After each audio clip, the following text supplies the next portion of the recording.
Hi, my name is Eugina O Liberty, and welcome to the Pleasure Conversations. So, tonight I have an amazing guest with us, but before I'm gonna tell you a little bit about Pleasure Conversations. And I believe that our life is made for joy and pleasure. So, therefore, I'm inviting people from around the world to join me in this conversation so they can share with you their secrets on how to achieve more pleasure, how to achieve more joy, and really extend and expand your vision and your knowledge in sexuality space. Because my aim is to bring consciousness to sexuality and bring you the tools to experience safe, mind-blowing sex. I'm an international pleasure and intimacy coach and co-founder of Academy of Conscious Sexuality, as well as founder of EuginaOLiberty.com. And today I have an amazing guest with me, and her name is Erika Briones. She is absolutely incredible and very kinky. And this is why I am very much looking forward to talk to her about what her secrets are. What is that? How can we make sexuality and kink a normal conversation? So, hi Erika, how are you today? Hello, Eugina. I'm doing great. I'm at my mom's house and I feel like a virgin. Oh, that's exciting. Yes, this is not my dungeon, but my mom brings out my dominatrix, you know? Right, right. So that's great. That's great. So would you tell us a little bit more about what you do and actually how did you get into sexuality space and in the space of kink? How did I get into the sexuality space? Very good question. I call this the Project Black story, okay? Yeah. So this is the story of a young woman. No, so basically I was attending college at CSU, and around 2009 I took a class.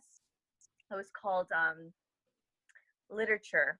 It was a literature class, and my professor was showing a film called The Secretary. And The Secretary is a film about a woman who is actually a cutter, and she ends up applying for a secretary position. She just came out of like the mental institution, and she discovers that her boss is really like sadomasochist. So she ends up having a sadomasochist relationship where she replaces the cutting for her boss, like spanking her and having a DS relationship.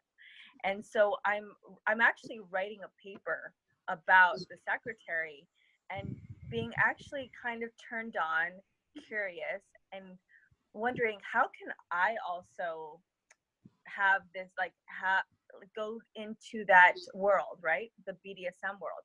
I Yeah. had no idea of the BDSM world. So that film led me to applying for a job on Craigslist, right? So on Craigslist, I saw this secretary position, but for a domination company. And it was actually next to the Beverly Hills sign. Wow. Okay. So this position was next to the Beverly Hills sign, and you would never expect that a dungeon would look like in a random city, right? Like Beverly Hills. The unfortunate side of this is, yes, I learned about strap-on, I learned about humiliation.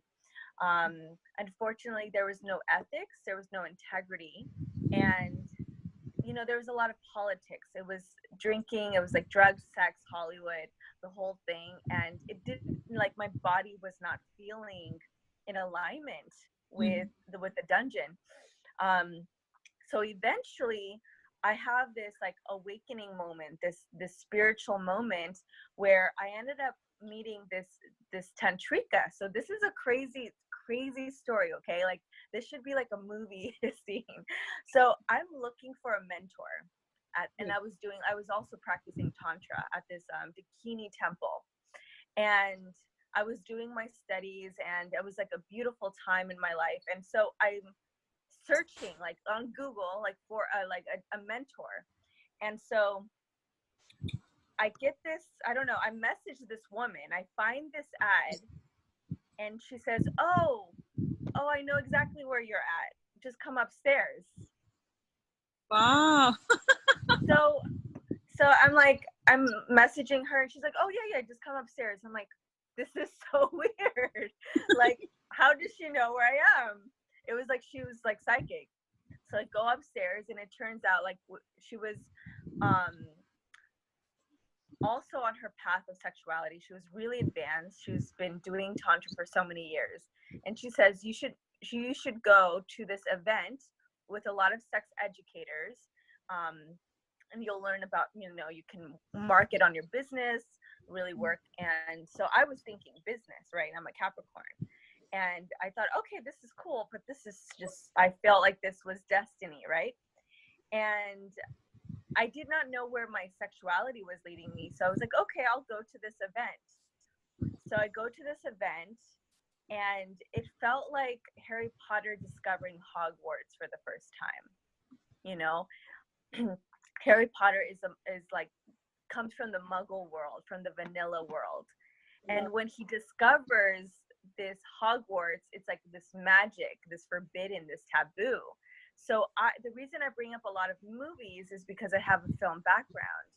And I believe that everyone has their own version of a magical wizard or a magical archetype, which is, that's my study. I love studying archetypes. Right. And so anyways, there are 3 rooms at this event: the red room for sex, the white room for tantra, and the blue and black room, okay? Blue and black room for kink and BDSM. Ooh. So the way that I'm telling the story is almost like Goldilocks and the 3 Bears.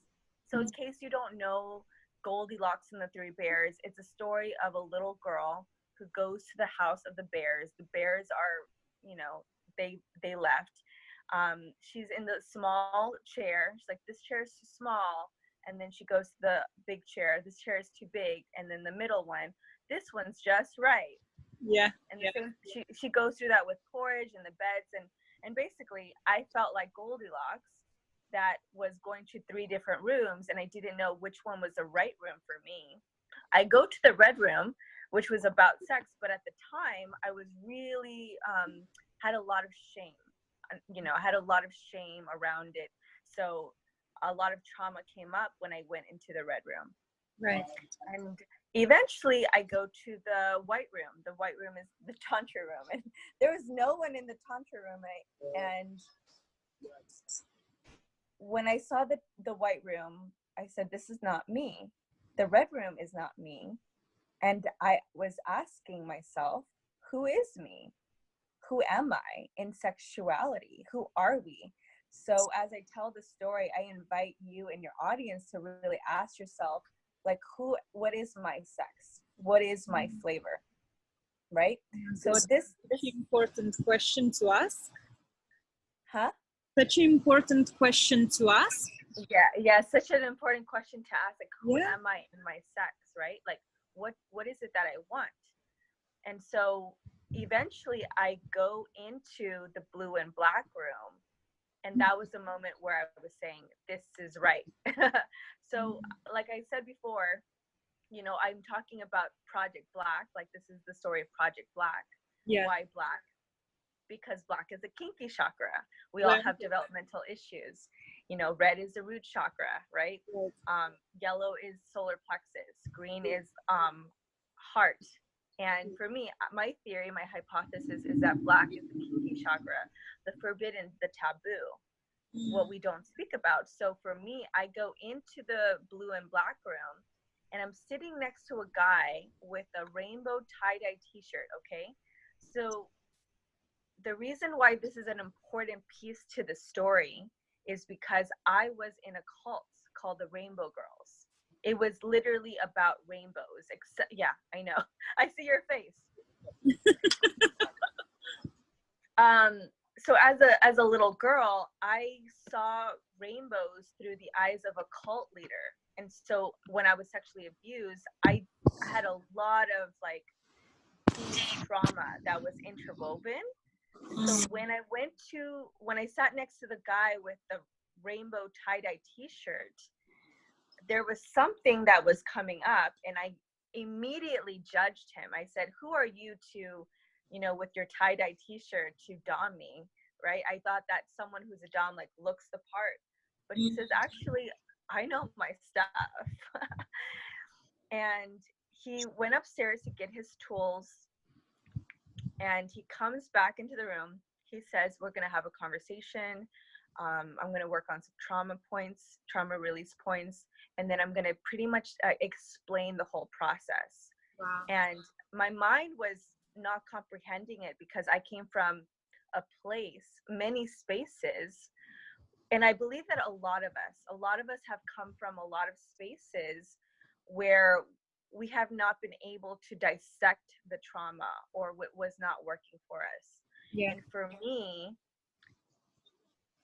when I started to dissect the different pieces, the different colors of the rainbow, I realized that there are sexual spaces that can actually heighten our consciousness, and bring more harmony and joy to sexuality, more pleasure to sexuality. Yeah. And so speaking of pleasure, I go to this, I'm in this blue and black room, sitting next to the guy in the t-shirt, and he's actually releasing trauma. I find myself, speaking of my mother's house, he's actually giving me a memory of my mom chasing me with a belt.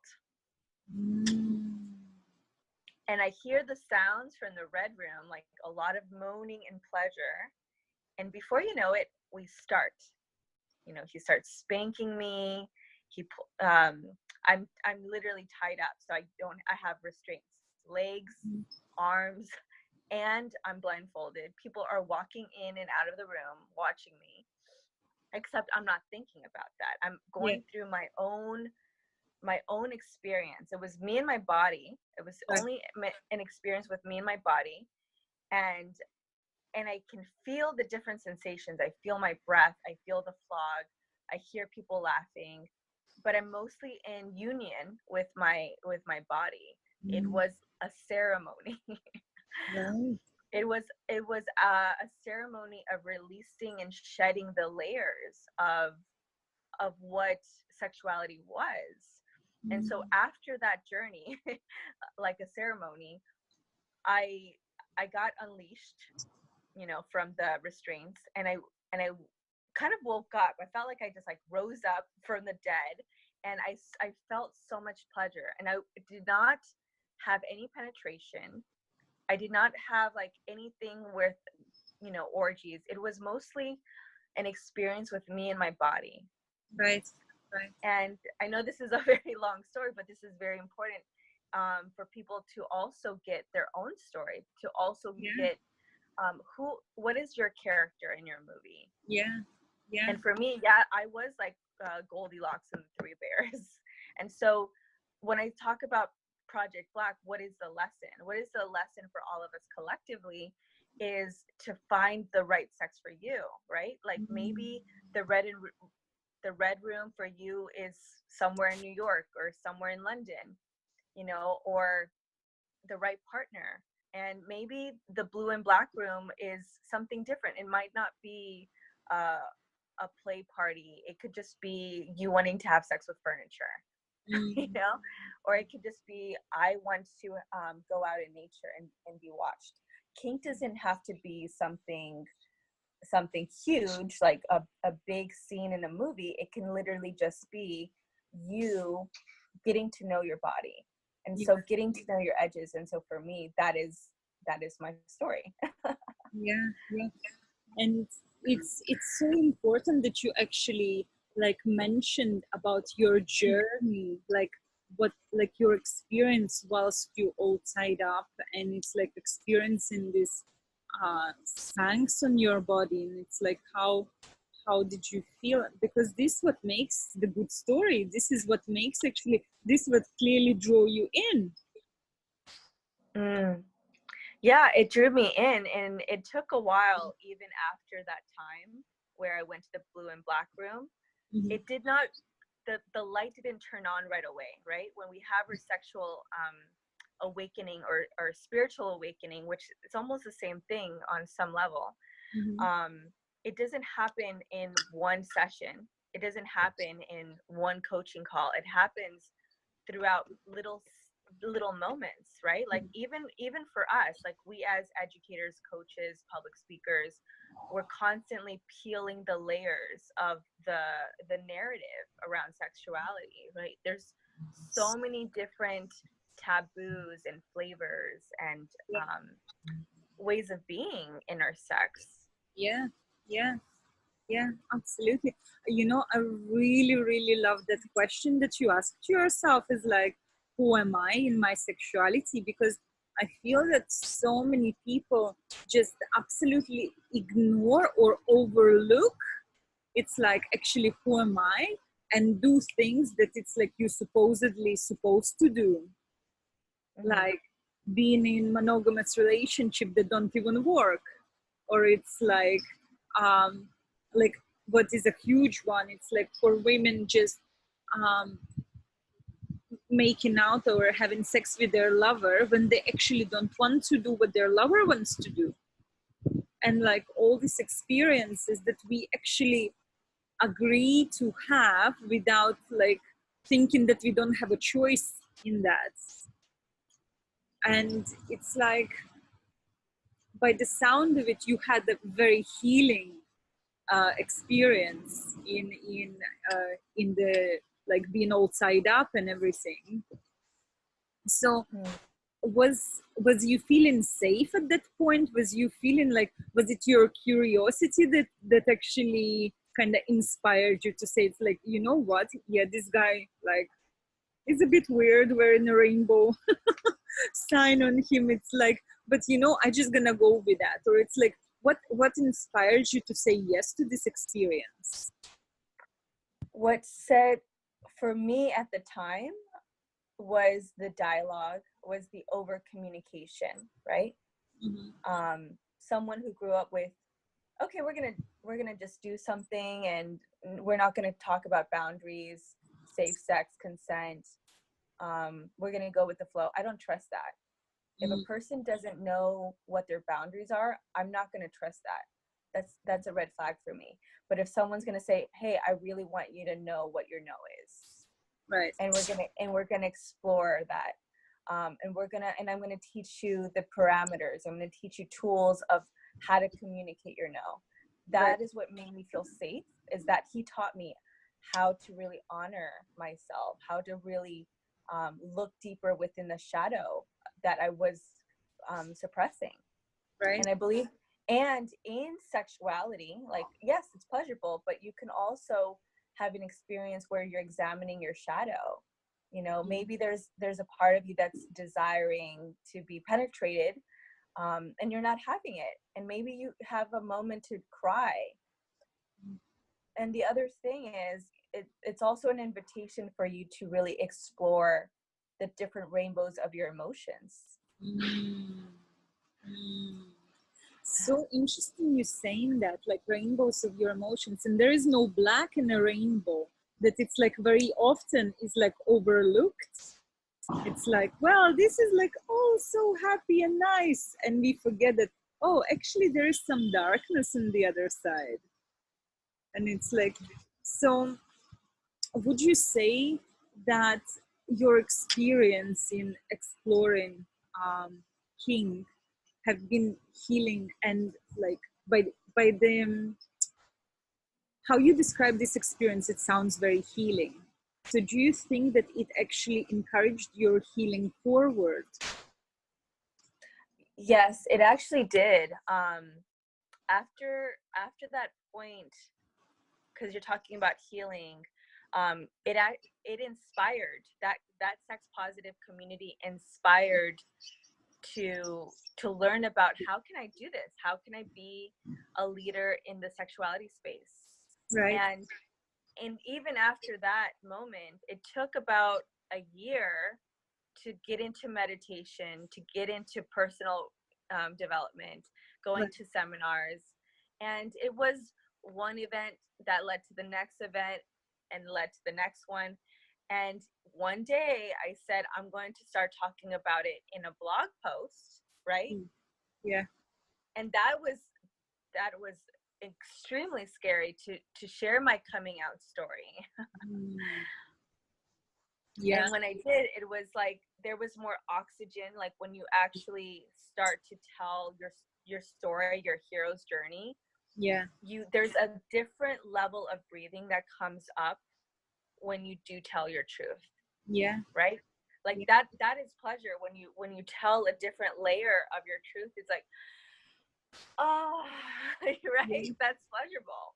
Yeah, yeah. Oh my goodness, this still happens to me now when I'm posting, and I'm posting something deeply personal, and it's like I would write it out, and I would feel, oh my God, this feels. I can feel it in my body. It's just like this vibration happens inside. I'm like, oh, maybe I shouldn't post this. It's like this is the moment where it's like I know I should post this. Like no matter what, it's like opening my soul a little more, and like showing my vulnerability a little more. It's like it still is very scary at times. It still is. I don't know, would you say is it the same for you? Um, is it scary? It's a practice, Yeah. right? Every day our emotions change. We don't know what's going to happen. Mm-hmm. We don't know our reaction some days. So for me, I was writing in a cafe about sexuality, and I felt really free. I wasn't judging. I saw different people. I was doing my thing, and I felt really free. And it wasn't like, it's looking at my laptop and, having my head down and looking, is anyone looking at me, right? Like sometimes when I wasn't watching porn or anything. Like obviously if I was watching porn, I can see that would be really taboo. Right. Um, I mean, but honestly, telling your truth, that's an art. That's pleasure. If you can do it and your posture is up and you're feeling free and you're not thinking about who's looking at you, that is freedom. That is what we're all craving, is that freedom. That is currency, is sexual freedom. And I see a lot of sexual educators talking about sexual liberation. Well, when you're able to talk about your truth online as well as offline, that's freedom. Yeah. Yeah. Yeah. So what would you say you would like people to consider before they enter the world of kink? It's like how they can enter the world of kink in the same way. Like, do you have a piece of advice? What to consider is understanding that tools is, you can have a rope, you can have a blindfold, you can have a collar and have a puppy, but you have to really ask yourself, why am I doing this? And exploring deeper, right? I had one of my first subs, he's into sounds, which is a thin rod that goes between the guy's urethra, and he's also into humiliation. And I could also see his pain because he's into drugs. He's into hard drugs, and he has an addiction. And what I really want to tell him is, I know what you really want is not the blindfolds, is not me telling you what to do. I always hear everyone say in BDSM, I want you to humiliate me. But I think what we really want is positive objectification. Positive objectification. And I discovered this in the podcast. Positive objectification is where you're doing a BDSM session and you're being motivated, you're being inspired for change, right? Mm-hmm. And so a lot of people, when they're looking to BDSM, they're looking to an escape rather than having an experience to only inspire their journey, right? Right. And so that's my invitation is, if you're doing it as an escape, like everything, like drinking, ceremonies, anything, always have the best intention Yeah. to find harmony with yourself. If you're doing this because you want to be humiliated, because you want to be embarrassed, is that healthy? Mm-hmm. Right? Like we live in this environment where mental health is, we don't really look at mental health. Right. Instead of how can we actually heal the narrative around sex. Yeah, definitely. You know, it's like, it's very interesting that you brought up the mental health, is because I feel, and the drugs and the escapism, because like what I found, like for myself, I used to do like lots of drugs and things like that, and only later I have understood that I've been trying to escape things by doing that. But actually BDSM, this is the place where I found the solidity in feeling safe in my experience, because you have to communicate your boundaries so clearly. Like otherwise, you can be like having a crazy experience without actually saying anything. And they're like, so communicating my boundaries, my yes, my no's, have been actually very healing, because like I've been overcoming trauma also, and like abuse and things like that. So actually being empowered to say, oh no, I don't want this, and yes, I do want this, it's very empowering. And actually for mental health, I think it makes a tremendous difference in like actually asking each other, what do you want, what do you need, why do you want what you want. And it's like, what is your intention for having this experience. And yeah, so tell me now, you working like mostly with men, I understand, is that right? Yeah, I wanted to just bring some clarity to the whole mental health thing after my own investigation and research around BDSM. And I interviewed Orpheus Black, who's a master. And Right. he says he doesn't suggest for people to go to BDSM to get healing Yes. mentally, right? Because if you're going there because you want to heal your childhood trauma, it's not, I don't recommend it. Because if you do need that, you do need to go to a therapist, a licensed professional. I just simply wanted to state that because I don't want people to think, oh, the BDSM is like a really cool tool for healing. No, like you have to also do your own stuff. I mean, for me, when I was in that space, I was in a really safe environment for me to have those conversations. It did not mean that I'm going to go to every dungeon or play party to heal my childhood stuff, because to heal your childhood stuff, it starts with you talking to your parents, or you acknowledging that with your parents or a licensed professional. So I just wanted to state the record so people don't mix that up. Oh my gosh, I'm so glad you said that.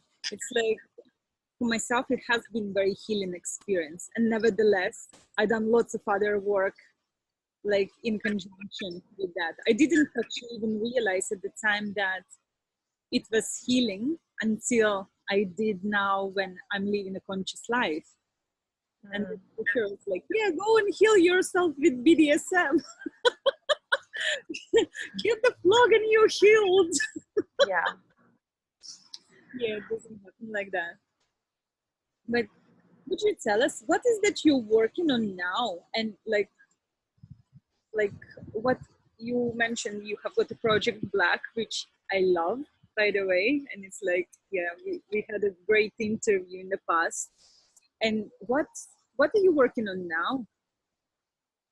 That is a really good question. So right now I'm completing a lot of training with different educators and understanding about male sexuality and I have two programs. Okay. One of them is Sexual Self-Master for Men. So teaching men about mastery, right? Teaching them the fundamentals and the practice about like what is an amazing tool for men to develop a relationship with their sexuality, right? So one of the common challenges that men face is erectile dysfunction, premature ejaculation, performance anxiety, porn addiction, right? Those are common things, but underneath that, it's always a core wound. It always comes down to core wound. And so we teach the men the ESC practice. And so the ESC is erotic self-exploration. So we don't teach them how to masturbate. We teach them a specific sequence of practices that include sound, visualization, movement, breath, and a specific sequence that teaches men how to put all of these together for them to have a heightened experience to really learn how to master their sexuality. So that's one program. And I'm learning so much about the male orgasm. It's amazing. Wow. The second program that is very near and dear to my heart, and I'm smiling because it has transformed me as well.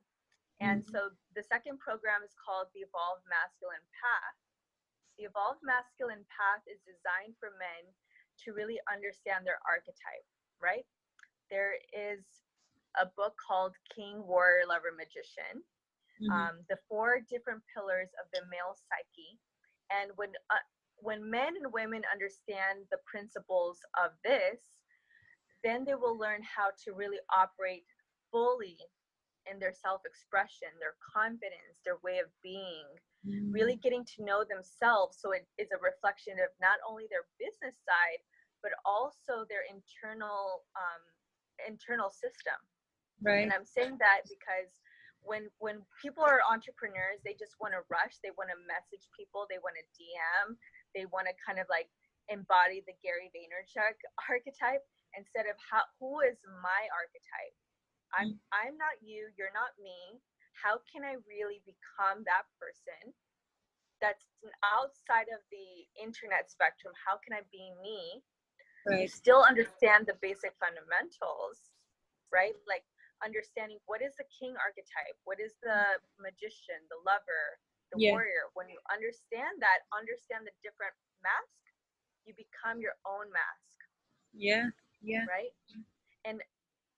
And to clarify this, so what I'm going to be doing with my clients is I'm not only working on the inner, I'm also helping them with a photo shoot. So at the end of the program, I'm giving them a 1-day intensive, a photo shoot. They're, given a really nice location. And I'm just very excited for my client because he's completely changed from day 1 to 6 months to now, where he's incredibly unleashed. He's confident. He's dressing the part. And he's the happiest I've ever seen him. Wow. And just for the record, it's like because we have got viewers all over the world. You are in LA, is that right? Yes. Well, I'm in SoCal. So right now I'm in San Diego, and I do plan to be in LA. So for the record, I'm in San Diego, and I move between LA and San Diego. Amazing. And do you work with people like online, or is it in person, or it's like what is the best way to work with you? I work with people online for the programs. And if they are in LA, then they will, if they do the intensive in addition, then they will have me, come to them, do the photo shoot. And it's just so amazing. If they're in LA, they're going to have access to all my photographers and resources and network. And I just give them everything that they need. And sometimes it can be a little bit overwhelming. Wow. It's like when you have got a lot to give, you just like want to like, oh my God, and this is so great. And this is so great. It's amazing. And sometimes like, you're giving me too much. It's like, oh my gosh, I'm not sure if I can handle it. Yeah. That's It's like your you ask brain, for you. really. Yeah. You ask for what you want and you get it. Yeah, absolutely, absolutely. And Erika, how people can find you? How people can connect with you? How they can find out more about your incredible work? They can find me on the new website, Yeah. erikabriones.com. So ErikaBriones.com. You can also follow me on social media. So Instagram, Facebook. You could see my live videos, and you can listen to the podcast on SoundCloud. So there's meditations, and there's Project Black. So you can listen to Project Black on SoundCloud. Wow, that's incredible. Well, we will post the links to your social media and your contacts along with this video, so people can get in touch with you. And for like, we come into an end of our interview, and it's like, is there one thing you would like to leave people with? To leave people with. This is something inspired by Bruce Lee. So Bruce Lee says, once you master the rules, then you can break the rules. And how I translate that is, when you master the basic fundamentals of breath, visualization, movement, and sexuality, once you master those basics, then you can break the rules. Incredible. Thank you. Thank you. And I feel that it's incredible place to complete our interview today. So, ladies, gentlemen, master the rules, get to know yourselves, really get to know, ask yourselves questions. It's like, who are you? Who are you in your sexuality? I think that it's like invaluable question, absolutely invaluable. And really explore. And it's like, but who you are today might not be who you are tomorrow. And it's like, your boundaries might change, the places you go might change, the rooms you enter, red, white, black, blue, they all can change. And it's like, today you might be feeling better in white, tomorrow you might be feeling better in black. Who knows? So don't just like put yourself in one box forever, and really explore. And on this note, I would really want to thank you, Erika, for sharing your wisdom, sharing your passion with us, because I really, really feel that you're doing incredible work in the world. And it's like bringing the normality and consciousness to something so sensitive as like being kinky. Something like that, it's a normal thing. We all have got our own desires, and they can be unique to us. And it's just like creating a safe space where you can really explore those and safe people you feel safe with. So yeah, make sure you get curious. My name is Eugina O Liberty, and this is Pleasure Conversations. Thank you.